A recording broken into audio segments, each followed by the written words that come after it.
নমস্কাৰ, welcome back to my tube channel Babu's clicks. সপ্তম শ্ৰেণীৰ ছাত্ৰসকল অনুশীলনী 13B সত্য নে অসত্য যে এই 2 নম্বৰ আছে তাৰে 7 নম্বৰটো দিব কৈ আছা। তো আজি 7 নম্বৰটো লৈছোঁ তোমালোকৰ বাবে। বাকি এই চেপ্টাৰৰ ভিডিও আগতে দিয়া আছে, যদি কিবা নুবুজাকৈ আছা কমেণ্ট কৰি জনাবা। নেক্সট ভিডিওত তোমালোকক ভালদৰে বুজাই দিম। তো আজিৰ ভিডিওটো আমি আৰম্ভ কৰোঁ।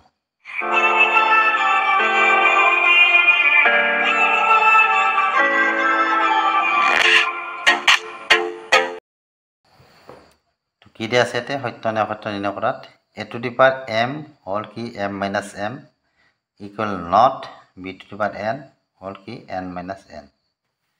তো আমি লেফট হ্যান্ড সাইডটো লৈছোঁ ইয়াৰ পৰা। লেফট হ্যান্ড সাইডত আমাৰ কি আছে a to the power m whole to the power m minus কি m বুলি দিয়া আছে। এতিয়া চোৱা a to the power m এইটো কি আছে, এটা আছে আমাৰ প্লাছত m, এটা আছে মাইনাছত m। এই দুটা যদি আমাৰ কাটা যায় প্লাছে মাইনাছে, হয়নে? একেলগে যেতিয়া প্লাছ আৰু মাইনাছত থাকে আমাৰ কি হয়, এইটো কাটা যায়, গতিকে কি থাকিব ইয়াত 0 থাকিব। এতিয়া চোৱা a to the power m এইটো পাৱাৰটা কি হয় আমাৰ পূৰণ হয়, m into 0 পূৰণ কৰিলে আমি এইডাল যদি উঠাই দিওঁ তেতিয়াহ'লে m আৰু এইটো 0 আমাৰ পূৰণ হ'ব, m into 0 এনেকুৱা হ'ল m into 0 সমান কি পাম আমি m ৰ লগত, অৰ্থাৎ যি সংখ্যা 0 লগত যি সংখ্যা পূৰণ কৰা সেই সংখ্যা আমাৰ কি হৈ যায় 0 হৈ যায়।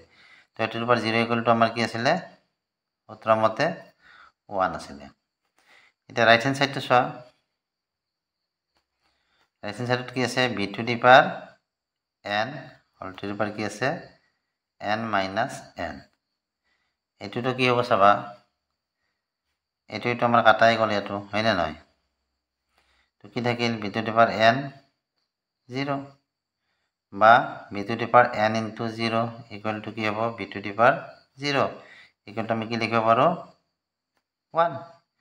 তো দুটা সাইডত আমি কি পালো 1 পালো, গতিকে আমাৰ এইটো কি আসলতে কি হয় left hand side equal right hand side, হয়নে? তো লেফট হ্যান্ড সাইড আর রাইট হ্যান্ড সাইড আমার সমান হল, কিন্তু আমাক কি দিয়া আছে লেফট হ্যান্ড সাইড আর রাইট হ্যান্ড সাইড সমান নহয় বলে আমাক দিয়া আছে নট ইকুয়াল।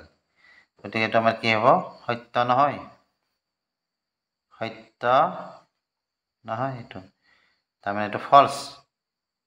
বুজি পাইছানে? এনেদৰে তোমালোকে সত্য নে অসত্য নিৰ্ণয় কৰিব পাৰিবা। তো এইখিনি আছিল ভিডিওটো চাই কেনে পালা জনাবা। ভিডিওটো চাই ভাল লাগিলে ভিডিওটো লাইক কৰিবা, চেনেলটো ছাবস্ক্ৰাইব কৰিবা। আজিলৈ আহিলোঁ, বাই বাই।